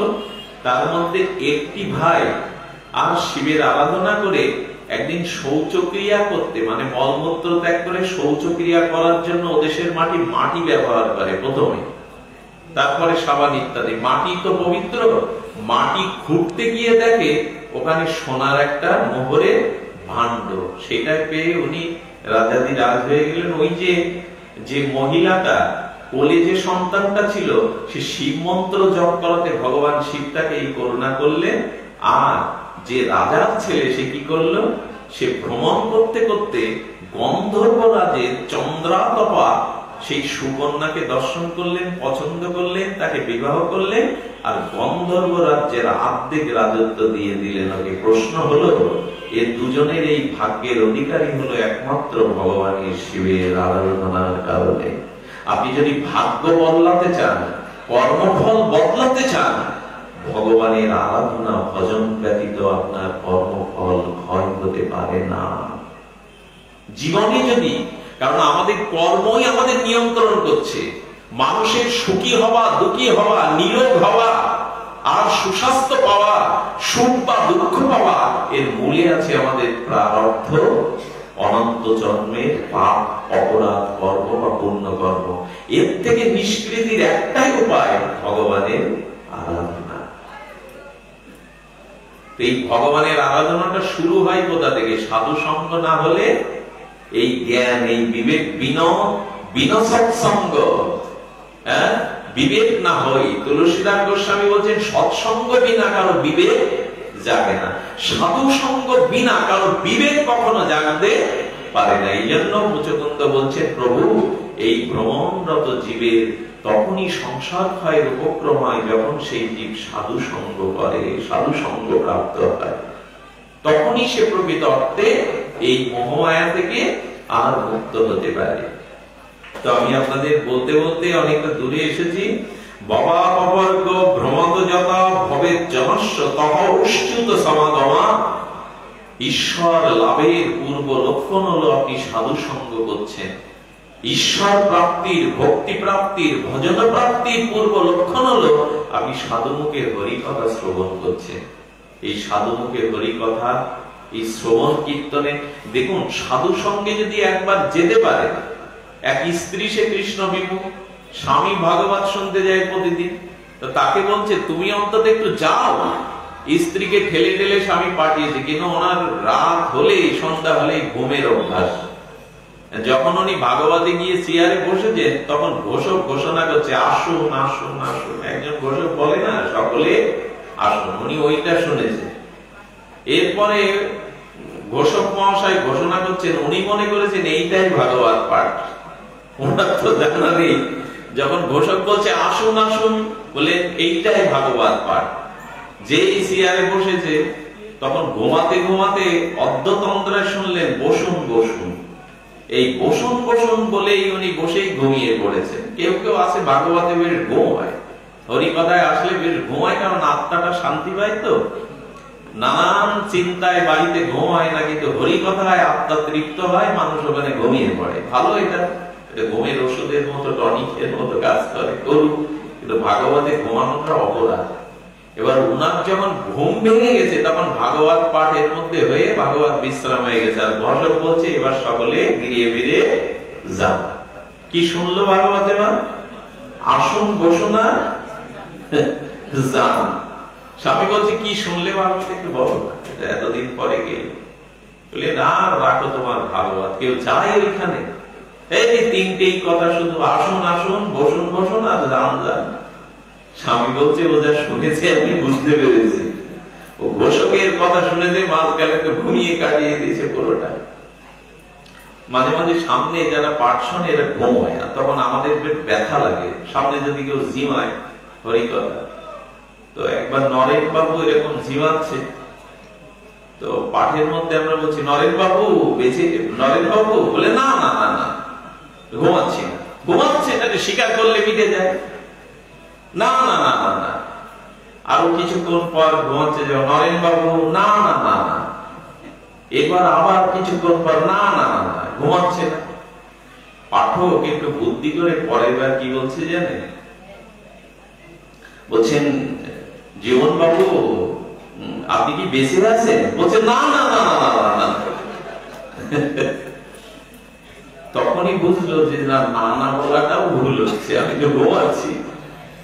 তো পাঠে একদল লোক আছে ঘুমায়, এটা উচিত নয়, যদিও এখানে জেগে থাকতে হয়। তো কি হয়েছে, তিনি যখন স্বামীকে বলছেন কেউ যায় ওখানে, আসুন বসুন আর যান, উনি বুঝলেন ও তো শোনেনি ভাগবত, ঘুমিয়েছে। তখন বলছে এক কাজ করো, এই 3টে মন্ত্র, ভাগবত মন্ত্র, তুমি যতক্ষণ ঘুম না হয় চোখ বন্ধ করে এই 3টে মন্ত্র আজকে একটু জপ করো, আসুন বসুন আর যান। ঘটনাক্রমে মা রাত 12টা পর্যন্ত ওই জপটা চলছে, আসুন বসুন যান। ঠিক যখন আসুন বলবে, ওই ঘরে একটা চোর ঢুকছে। তখন চোর পেছন দিয়ে যখন বেড়ায় দিতে ঢুকছে, উনি ঘুমিয়ে পড়ে চোখ বন্ধ, আসুন। চোর বলছে কে? আরে এ তো ঘুমিয়ে পড়েও দেখতে পায়, কিন্তু ত্রিকালজ্ঞ দেবী আমাকে সে ঘুমিয়ে আছে পেছন থেকে চোখ দিকে বলছে আসুন। সর্বনাশ, কার কাছে রেখে তো সাধারণ না, আসুন বলে চলেছে। এরপরে ও বলছে একটু ঢুকে দেখি না, দেবী চোখ বন্ধ করে এই পেছনটা টের পায়। ও বলছে বসুন, বলে সর্বনাশ, এ তো অসাধারণ। আমার মতো চোরকে দেখতে পেয়েও ধরি না দিয়ে বলছে বসুন। কিছুক্ষণ বসার পরে ও তো থেমে থেমে বলছে, ঘুম চোখে বলছেন যান। বলেন মা আমি আর যাবো না, মা তোমার যে চোখ দিব্য দৃষ্টি, তোমার কাছেই আমার কৃপা। এই চরণ ধরে বলছে মা কৃপা করো, তুমি দেবী, তুমি অলৌকিক শক্তির অধিকারিণী, মা কৃপা করো। এই তোড়ে উঠে চোর চোর বলে, মা আমি চোর ছিলাম মা, এখন আর নাই। এই স্বামী আসার পরে তখন উনি স্বীকার করলেন এই মা সাধারণ না, আমি আসছি। তো বলছে আসুন বসুন, পেছন দিয়ে বের পাচ্ছে। তখন বলছে বাবা তুমি চলে যাও, আর বলে আমি জীবনে কখনো এই বাড়ির দিকে ফিরে তাকাবো না। আর এই মা যে কৃপা পেলাম, চেষ্টা করবো চুরি না করার। গম্ভীর হয়ে স্বামী বলল, ভাগবত শোনি, শুধু সাধুর বাতাস গায়ে লেগে কিছু বাইরের কথা শুনে যদি আর সম্পত্তি থেকে চোর হতে রক্ষা পাও, তাহলে সাধু মুখে শ্রদ্ধায় ভাগবত শুনলে তোমার আয়ু চুরি হতো না, জীবনের পরম সম্পদ পেয়ে যেতে তুমি, পরম সম্পদ পেয়ে যেতে তুমি যদি পরম সম্পদের অধিকারী হয়ে যেতে। এই জন্য মানুষের জীবনে সংসার ভয়ের একমাত্র উপায় সাধু সঙ্গ এবং হরি কথা প্রসঙ্গ। এই দুটি জিনিসের এটাই হলো একমাত্র সম্পত্তি, যার দ্বারা সংসার ক্ষয়, পাপ ক্ষয় হয়ে ভগবানের চরণ পাওয়া যায়। এটি একমাত্র উপায়। কারণ মহারাজ পরীক্ষিত অভিশপ্ত হলে অন্য কিছু করতে পারতেন না, দান ধ্যান, বললেন শ্রীকৃষ্ণ গুণগাথা শ্রবণ করো, এই হলো একমাত্র উপায়। রাত অধিক হচ্ছে, আমি আপনাদের মূল কথাটি বলতে বলতে এখানে চলে এসেছি। সেটি হলো সাধু সঙ্গই হলো আমাদের একমাত্র উপায়। এই উপায়ের দুটি দৃষ্টান্ত দিয়ে আজ কেন জানি না ভগবান শিবের কথা খুব মনে পড়ছে। এখানে ভগবান শঙ্করের মূর্তি আছে, তো ভগবান শঙ্করের কথা বারবার মনে পড়ছে। কাশীতে ভগবান শিবের একজন ভক্ত উপাসনা করেছিলেন সুদীর্ঘকাল। উপাসনার কারণ হলো তার কোনো সন্তান যোগ ছিল না, এই জন্য। তো ভগবান শঙ্কর প্রকার হয়ে বলছেন কি বর চাও। ভগবান শঙ্কর হলো আশুতোষ, উনি সকলের পূজা নেন। আচ্ছা, শুদ্ধ বৈষ্ণব না হলে ভগবানের আরাধনা করা যায় না, কিন্তু ভূত প্রেত শিবের ডাকতে পারে। উনি ভূতেশ্বর মহাদেব, মানে ভূত প্রেতেরও উনি কৃপা করেন, কাউকে বাদ দেন না, আশুতোষ। এই জন্য ভগবান শঙ্করের এমন একটা মহিমা, ভূত প্রেতকেও উনি কৃপা করেন, পিশাচকেও কৃপা করেন। ভূতেশ্বর মহাদেব, মহাদেবের অপার করুণা। আশুতোষ এমন আশুতোষ, উনি যাকে তাকে বধ দিয়ে বসেন। তো কি ঘটনা ঘটেছে, উনি প্রকার হয়ে বলছে আপনি বর চান। তো বলছে হে শঙ্কর, হে ভগবান, আপনি আমাকে একটা সন্তান দিন, আমি নিঃসন্তান। বলে সন্তান চেয়েও না, কারণ যে সন্তান পাবে তার পরমায়ু হবে মাত্র 5 বছর। এখন ভেবে দেখো, পেয়ে হারানোর ব্যথাটা আরো বেশি। পেলে না একরকম, পেয়ে হারানোর ব্যথাটা বেশি। তখন বলছেন আপাতত আমার কলঙ্ক বোঝাতে একটি সন্তান দিন। সন্তান আবির্ভূত হলো, শশীকলার ন্যায় বাড়তে লাগলো, 4 বছর বয়স হলো, বাকি আছে কয় বছর? 1 বছর। উনি চিন্তা করলেন পৃথিবীতে সব সমস্যার একটাই সমাধান, সাধু কৃপা, মহতের কৃপা। উনি তখন এক সাধুর শরণাপন্ন হয়ে কেঁদে পড়লেন, আত্মসমর্পণ করলেন। বয়স 5 বছর, আয়ু ভগবান শিব নির্ধারণ করেছেন 1 বছর বাকি আছে। সাধু বললে আমার কথা শোনো, তুমি কাশীতে গিয়ে গঙ্গার তীরে একটা ওইখানে তাবু পেতে ওকে ওম নমঃ শিবায় মন্ত্র জপ করতে বলো, আর যে যাবে সামনে দিয়ে, যে ছোট বড় পাপী তাপী, সে যেন সাষ্টাঙ্গ হয়ে তার পায়ে হাত দিয়ে প্রণাম করে। 1 বছর কাল এটা করতে থাকো, মনে হয় কোনো কৃপা হতে পারে। উনি তাবুটা নিয়ে ভগবান শিবের নাম করেন, জপ করেন মুখে, আর যে যায় তাদেরকে প্রণাম করেন। দিন যায়, পক্ষ যায়, মাস যায়, আর বাকি আছে পরমায়ু 3 দিন।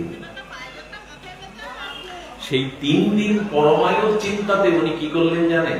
হৃদয় কেঁদে উঠছে ওনার পিতা, ও তত বেশি নাম করছে। ঘটনাক্রমে কাশী বিশ্বেশ্বর দর্শনে আর কাশীর গঙ্গায়, কাশী একটা অন্যতম ধাম, এখানে কোনোদিন ভূমিকম্প হবে না, জেনে নিন। কাশীতে কোনোদিন ভূমিকম্প হবে না, এটা এই জগতের কোনো মাটি নয়। কাশীর মাটিতে মুক্তি হয় বললে, ওইখানে কেউ মারা গেলে তার মুক্তি হয়। কিন্তু মহাপ্রভু বলেছেন কাশীতে না, আর একটু এগিয়ে যাও, বৃন্দাবনে যাও, ওখানে গেলে প্রেম হবে, এখানে গেলে মুক্তি হবে, আর ব্রজে গিয়ে ওখানে গেলে হবে প্রেম। মুক্তির থেকে প্রেম অনেক উপরে, ভগবত প্রেম। এই জন্য মহাপ্রভু একটু পথ দেখিয়ে দিয়েছিলেন, একটু এগিয়ে যাও, বৃন্দাবনে যাও। শরৎ সাহিত্য, বঙ্কিম সাহিত্য আমাদের কাশীর কথা বলেছেন, মহাপ্রভু বলে একটু এগিয়ে যাও বৃন্দাবনে। তো কাশীতে কি হলো? সপ্ত ঋষিরা স্নান করতে এসেছিলেন ওই দিন কাশীর গঙ্গায়। সপ্ত ঋষি কারা? না অত্রি, পুলস্ত, ভৃগু, বশিষ্ঠ। এদের নাম করলে ভগবানটাও প্রণাম করে এদের। সপ্ত ঋষি, বশিষ্ঠ, ভৃগু, পুলস্ত, অত্রি, এরা সপ্ত ঋষি গঙ্গা স্নান করে চলে যাচ্ছে, ও তাবুর সামনে দিয়ে ও চরণে লুটিয়ে পড়েছে। যেই প্রণাম করেছে ঋষিরা ওর দিকে, ওরা তো আত্মস্থ দৃষ্টি, হাত অবায় মুদ্রা দিয়ে বললেন চিরঞ্জীবী ভব, চিরজীবী হও। বুঝতে পেরেছেন বিষয়টা? সপ্ত ঋষি আশীর্বাদ করছে চিরঞ্জীবী ভব, চিরজীবী হও। ওনার পিতা তখন কেঁদে উঠেছে, ঋষিবর আপনারা এই আশীর্বাদ ফিরিয়ে নিন, কারণ আপনাদের উপাস্য ভগবান শঙ্কর আয়ু দিয়েছে 5 বছর, বাকি আছে 3 দিন। ঋষিরা তখন বললেন আমাদের মুখ দিয়ে যখন চিরঞ্জীবী ভব আশীর্বাদটা বেরিয়েছে, ওকে আমার কাছে দিয়ে দাও, তুমি ফিরে যাও। বাবাকে পাঠিয়ে দিয়ে 2 দিন পরমায়ু বাকি, সপ্ত ঋষি নিয়ে ব্রহ্মালোকে নিয়ে গেলেন। গিয়ে বললেন এই শোন, আমাদের পিতাকে আমরা প্রণাম করব, তুইও আমাদের পেছনে, তোর তো 1 বছর অভ্যাস হয়ে গেছে প্রণাম, ব্রহ্মার চরণে তুইও লুটিয়ে পড়বি। 2 দিন বাকি আছে কিন্তু। তো 2 দিনের প্রথম দিন ব্রহ্মাকে গিয়ে ঋষিরা প্রণাম করেছেন, ব্রহ্মার মানস পুত্র সপ্ত ঋষি ছেলেটাও প্রণাম করেছেন। ব্রহ্মাও তখন হাত তুলে অভয় মুদ্রা দিয়ে বললেন চিরঞ্জীবী ভব। এই তখন সপ্ত ঋষি বললেন পিতা, কাল আমরা ফেসেছি, আজ আপনি ভাসলেন। গতকাল আমরা ভেসেছিলাম, আপনি পারলেন আজকে। আমরা ওকে কাল আশীর্বাদ দিলাম চিরঞ্জীবী ভব, অথচ আমাদের উপাস্য ভগবান শঙ্করের আয়ু লিখেছে 5 বছর, আর আপনিও বললেন এখন আপনিও ফাঁসলেন। ব্রহ্মা বলছেন তোমাদের আশীর্বাদ আমার আশীর্বাদ বিটা যাবে কি করে? আচ্ছা এক কাজ করি, আর তো আর 1 দিন বাকি আছে, রাতটা প্রভাত। যেদিন শেষ আয়ু সেদিন প্রভাতে কৈলাসে গিয়ে ছেলেটাকে বলেছে, ব্রহ্মা বলছে আমি আগে, ঋষিরা মাঝখানে, আর তুই সবার শেষে আমাদের সাথে লুটিয়ে পড়বি শিব ঠাকুরের চরণে। এখন ব্রহ্মা তো প্রণাম করবেন, ব্রহ্মার থেকে অনেক উপরে ভগবান শঙ্কর, ওনাকে প্রণাম করেছে, সপ্ত ঋষি প্রণাম করেছে, ছেলেটাও লুটিয়ে পড়েছে। ভগবান শঙ্কর বলে বললেন চিরঞ্জীবী ভব, ওরা তো চিরঞ্জীবী। ব্রহ্মা তখন বললেন প্রভু আপনার জায়গায় আপনিও ভাসলেন, আমরা তো ভেসেছি আপনিও ভাসলেন। বলে ও আজকেই ওর পরমায়ু শেষ, ওই ছেলেটা না, আমার কাছে আসো। তোমরা যাও, আমি দেখছি। ভগবান শিব এত করুণাময়, এত আশুতোষ, ওকে কাছে রেখে নমঃ শিবায় জপ করতে বললেন। শুধু ভক্তগণ এই গায়ে শিহরিত হয়। ভগবানের ভজনের কি মহিমা, সাধুর প্রণামের কি মহিমা। ভগবান শঙ্করের সামনে হঠাৎ করে জম এসে হাজির ওনার দুয়ারে। আচ্ছা, শিবের সামনে জম আনবার ক্ষমতা রাখে? উনি দূর থেকে হাত জোড় করে বললেন, প্রভু আপনার দেওয়া পরমায়ু আজ খোরাসে আমি ওকে নিতে এসেছি, কৃপা করে ওকে বাইরে পাঠান। শিব ঠাকুর তখন ত্রিনয়ন উন্মিলন করে বলছেন, ওর আয়ু কয় বছর? বলে, প্রভু আপনি 5 বছর লিখেছেন, আজকেই শেষ।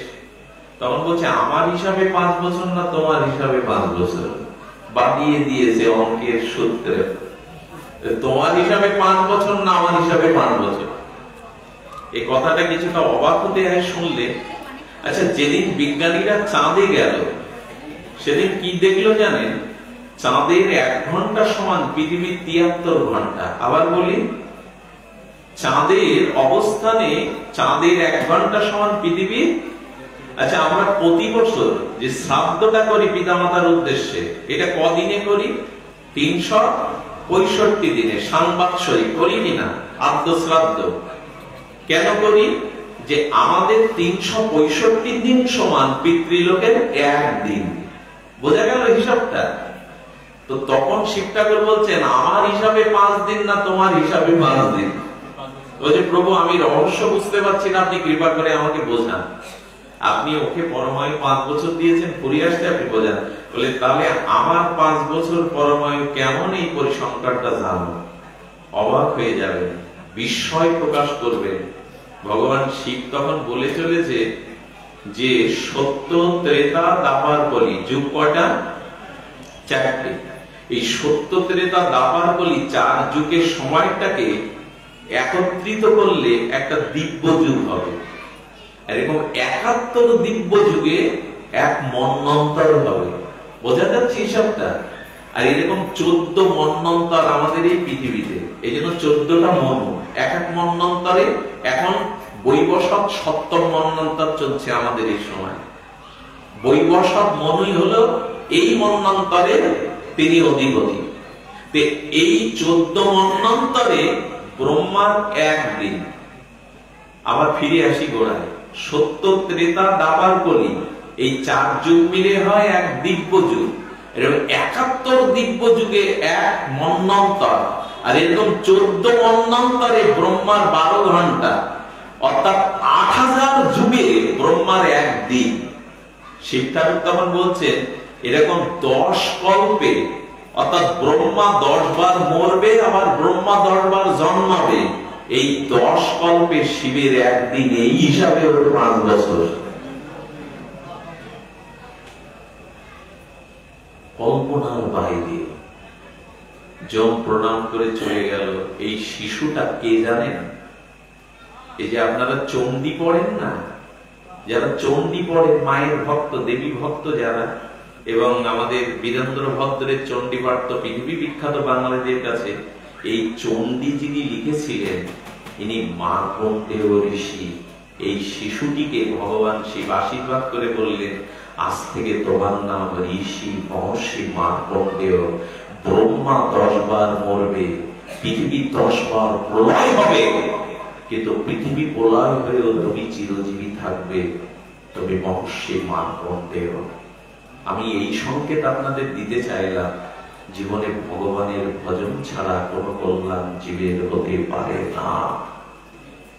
আজ পৃথিবী সবকিছুই আছে, শান্তির অভাব, মানুষের সুখের অভাব। কৃষ্ণ ভজন ব্যতীত, ভগবানের ভজন ব্যতীত আপনার আত্মা কোনদিন সন্তুষ্ট হতে পারে না। আচ্ছা, ড্রাইভারের খাদ্য আমিষ, ভাত ইত্যাদি, আর যে ড্রাইভার গাড়িটা চালায় তার খাদ্য কি? গাড়ি তেল মোবিল। যেটা যদি উল্টে দেন, তেল মোবিল গাড়ির খাদ্য যদি ড্রাইভারকে খাওয়ান, আর ড্রাইভারের খাদ্য যদি গাড়িকে খাওয়ান, গাড়িও চলবে না, ড্রাইভারও বাঁচবে না। তো আমাদের আত্মার খাদ্যটাই হলো সাধুমুখে হরি কথা। আর দেহের খাদ্য হলো এই বাড়ি গাড়ি চর্বশ্রেষ্ঠ লেজ্জ পেয়। দেহের খাদ্য দিয়ে আত্মার সন্তুষ্টি কখনো হয় না। তেল মোবিল ড্রাইভারকে খাওয়ালে বাঁচবে না। এই কথাটাই তো আমাদের বিবেকে চেতনায় আসে না যে আত্মার খাদ্য একমাত্র হরি কথা, আপনার খাদ্য একমাত্র ভগবানের ভজন। মানুষের জীবনে একমাত্র শান্তি আসতে পারে ভজনে। তমেব শরণং গচ্ছ সর্বভাবেন ভারত তৎপ্রসাদাৎ পরং শান্তি স্থানাং প্রাপস্যি সহস্রতম। গীতার এই দিব্যবাণী বলছে, যদি 700 শান্তি চাও আমার ভজন করো। গোবিন্দ নিজে মুখে বলেছেন, তমেব শরণং গচ্ছ সর্বভাবেন ভারত। সুখে থাকো দুঃখে থাকো সদা হরি বলে রাখো। গৃহে থাকো বনে থাকো সদা গৌরকে ডাকতে হবে, গোবিন্দকে স্মরণ করতে হবে, ভগবানের ভজন করতে হবে। দুঃখ যখন আসে মনে রাখতে হবে আমার পাপ ক্ষয় হচ্ছে, দুঃখেও ভজন করবেন, সুখেও ভজন করবেন। সীতামা যখন কাঁদছেন অশোক বনে, আচ্ছা অশোক শব্দের অর্থ কি? যেখানে কোনো শোক, অশোক অভাববোচক, আর যেখানে শোক নেই। রাবণ এই জন্য এখন যেমন মহাকাশে যায় না, অনেকে যাদের টাকা আছে একটু শান্তি পায়, 2-4 দিন মহাকাশে ঘুরে আসে, যায় কিনা? তেমন রাবণ তার সর্ব ঐশ্বর্য দিয়ে অশোক বন করেছিলেন, যেখানে গেলে কেউ আর শোক পাবে না। এই জন্য সীতাকে উনি ওখানে রেখেছিলেন, রামের শোক যাতে ভুলে যায়। ভুলতে পারে মা সীতা? উনি ওইখানে বসে বসে কাঁদছেন, চেরিগণ প্রহার করে, রাবণ এসে মাঝে মাঝে ভয় দেখায়। তো যখন এমনি করে কাঁদছেন সীতামা, তখন হনুমান সীতা অন্বেষণে গিয়েছিলেন, আপনাদের জানা। হনুমান অশ্বত্থের পাতার আড়ালে থেকে মার চোখে জল দেখে হনুমানের 2 চোখ জলে ভরে গেল। মা কাঁদছে, প্রভুর লীলার সঙ্গিনী আত্মার শক্তি মা, তিনি অশোক কাননে বন্দী দশায় কাঁদছেন। হনুমান তখন চিন্তা করলেন, আমি সামনে গেলে মার চোখের জল মুছবে না, ঘুষবে না, একটাই উপায়, আমি এই গাছের ডালে বসে একটু রাম কথা মাকে শোনাই, আমার রাম প্রভুর গুণগাথা শোনায়, তাহলে প্রভুর গুণগাথা শুনলে মায়ের শোকটা দূরীভূত হবে। মা সীতাকে রাম গুণগাথা পাতার আড়াল থেকে হনুমান শুনিয়েছিলেন, এবং চোখটা মুছে মা সীতা পরমানন্দে বললেন, কে কে আমাকে এই অমৃতময় প্রভুর কথা শোনালে? হনুমান সামনে গিয়ে যখন প্রণাম করলেন, আর এই প্রণামের দ্বারা বলেছিলেন, হে হনুমান, আমার এখন বিশ্বাস হয়েছে না আমি লঙ্কা থেকে মুক্ত হব। এই লঙ্কা থেকে আমি মুক্ত হব কারণ সাধু হনুমানের মতো ভক্ত সঙ্গ আর হনুমানের মতো ভক্তের মুখে যে হরিকথা প্রসঙ্গ, এতেই মানুষের মুক্তির দ্বার খুলে যাবে। আমি শুরু করেছিলাম যা দিয়ে, তাই দিয়ে আপনাদের সমাপ্ত করি। শুরু করেছিলাম তস্মাৎ সাধুত্তম ভববর্গ ভ্রমতে আর মহৎ সাধু সঙ্গমা। যদি কখনো সাধু সঙ্গ হরিকথা শ্রবণের ভাগ্য প্রাপ্ত হওয়া যায়, তবে আপনি অধিকারী হবেন। তবে এখানে একটা তবে রেখে যায়। হনুমান ও একজনের কাছে হরিকথা শুনতে গিয়েছিলেন, কে বলুন তো? কালনিমি সাধু সেজেছিলেন না হনুমানের গন্তব্য মত রান্নার পথে। ওইখানে গিয়ে হনুমান সাধু থেকে বলছেন, আমাকে একটু রাম কথা শোনা। উনি হঠাৎ করে কথা শুরু করলে হনুমান বলছে, হরিকথা শুনে পিপাসা চলে যায়, তোমার হরিকথা শুনে আমার পিপাসা লাগছে, জল খাওয়া লাগছে। তো আপনাদেরও বলি, সাধু যদি ব্যবসায়িক মনোবৃত্তি হয় যে 5000 না দিলে আমি ভাগবত পাঠ করব না, যদি এই মনোবৃত্তির হয়, উপজীবিকা করে ভাগবতকে, যদি তিনি নিজে আচরণশীল না হন, শুধু মুখস্থ পাণ্ডিত্য শক্তি দ্বারা শ্রোতাকে মোহিত করেন, অথচ তার নিজের জীবনে ভজন সাধন নাই, যিনি সদাচার নাই, সেই মুখের মুখে সাধুর সঙ্গে হরিকথা শুনলে কিন্তু তৃষ্ণা ক্ষয়ের ব্যাপারে আরো বেড়ে যাবে। ওনার বলছে, সাধু কথা শুনলে ভব তৃষ্ণা ক্ষয় হয়, আর তোমার কথা শুনে এখন আমার জল পিপাসা লাগছে, তুমি আসলেই সাধু নাই। আর কালনিমিকে ওখানে মেরেই ফেলেছিলেন হনুমান, বেটা তুমি সাধু সঙ্গ সাধু বেশ ধরেছ। এই জন্য প্রকৃত সাধুর মুখে হরিকথা শুনতে হবে, তাহলেই জীবনে আলোকিত পথ পাওয়া যাবে। সব শেষে আপনাদের জন্য একটা কথা উপহার, সেই উপহারটা হীরার মুক্তের মতো, সেটা হলো বায়ু গন্ধ বিনা। বাতাস কখনো গন্ধ ছাড়া থাকে না। গন্ধ কুসুম বিনা, গন্ধ ফুল থেকে ছাড়া আসে না। কুসুম ভ্রমর বিনা, সেই ফুলই ফুল যাতে ভ্রমর বসে। ভ্রমর রাগ বিনা, যে ভ্রমরের গুঞ্জন রাগ নেই সেটাও ভ্রমর না। আর রাগ ভাব বিনা, ভাব প্রেম বিনা, প্রেম হরি বিনা। আর মনুষ্য জন্ম বিফল হরি নাম বিনা, হরি ভজন বিনা। এই জীবনে বিফলতায় আসবে যদি ভগবান ভজন আমরা না করি। শুভ জগন্নাথ দেবের এই রথযাত্রায় আপনাদের এইটুকু নিবেদন করি, জগন্নাথ দেবের রথযাত্রা থেকে এই পাঠক্রম থেকে আমরা এইটুকু নিয়ে যাই, এই জীবনটা দেওয়ার জন্য, মঙ্গলময় কর্মে দেওয়ার জন্য। আর যতদিন বেঁচে আছি, যেটুকু সময় আছি, আমরা যেন হরি কথা নিয়ে কাটাতে পারি। সময় কিন্তু কারো হাতে নাই। ঘড়ি দেখি আমরা অনেকবার, কিন্তু জীবন ঘড়িতে কটা বাজলো এটা দেখি না। আজ থেকে 16 বছর আগে আমার বোধাটায় আমি কীর্তন করছি, পাঠ করছি। এক 10 বছরের কিশোর এসে বসলো আমার পাশে, নাম শশাঙ্ক দেবনাথ। পাঠ শুনে আর সে হরিনাম যখন করছে একটা শব্দ বারবার বলছে, এমন দিন আর ভাই কিনা হয়, হরি বল বলো ভাই। প্রণাম করে বলল, আমি যেন আপনার এই সঙ্গে আসতে পারি, হরি কথা শুনতে পারি। আমি বিদায় দিলাম রাত 12টায়। পরের দিন সূর্য উঠল, বেলা 9টায় আমার গর্ভধারিণী মা এসে বলছেন শশাঙ্ক জলে ডুবে মারা গেছে। তোর শোয়ানো লাশটার দিকে তাকিয়ে মনে হলো, আমি দৌড়ে গিয়ে দেখছি সত্য জলে ডুবে মারা গেছে। তো একটা টাটকা মানুষ কিশোর শুয়ে আছে। আমি সেদিন খুব আবেগ আপ্লুত হয়ে বলছিলাম, আর গাইবি না তুই, না আর কথা বলবি না, আর হাত তুলে বলবি না, এমন দিন আর হয় কি না হয়, ও একবার অন্তত বল হরি বল। মরার পরে তো আর কেউ সাড়া দেয় না। ওকে কাঁধে করে আমরা শ্মশানে গিয়ে গেছিলাম। ওকে যখন বালু সমাধি দেবে, তখন ওর নিজের বাবা আমায় বলছে, বিল্লমঙ্গল কালকে হরি কথা শুনে এলো, তুমি ওর মুখে বালিটা দাও। আমি কঠিন সেই জীবনের চরম কঠিন পরীক্ষার দিনে হাতে কিছু বালি নিয়ে যখন ওর মুখের উপরে দিতে যাব বালু সমাধিতে, তখন ওর ফ্যালফ্যাল করা চোখ মুখ দেখে মনে হয়েছিল, হরি আমাকে এই কথাটা বুঝিয়ে যা, পদ্মপত্রের মতো আমাদেরও জীবনে কোন সময় বাকি নেই। যে কোনো মুহূর্তে মরণের ডাক আসতে পারে, যে কোনো মুহূর্তে শরীরটা ভেঙে পড়তে পারে। এই জন্য আর অপেক্ষা করো না। এই সংসার অনিত্য, পদ্মপত্রে জলের বিন্দুর মতো কখন হাওয়ায় পড়ে যাবে। বালু দিয়ে সেদিন এটাই মনে হয়েছিল, সময় আমাদের কারো নাই। এই জন্য ভগবানের ভজন করুন, আর এই ভজন পাওয়ার জন্য সাধু সঙ্গ করুন। এই কথা বলে আমাদের সর্বাঙ্গের মঙ্গল কামনা করে, কৃষ্ণ ভক্তি প্রার্থনা করে এখানেই ভগবত বিশ্রাম রাখছি। শ্রী গুরু প্রেমানন্দ।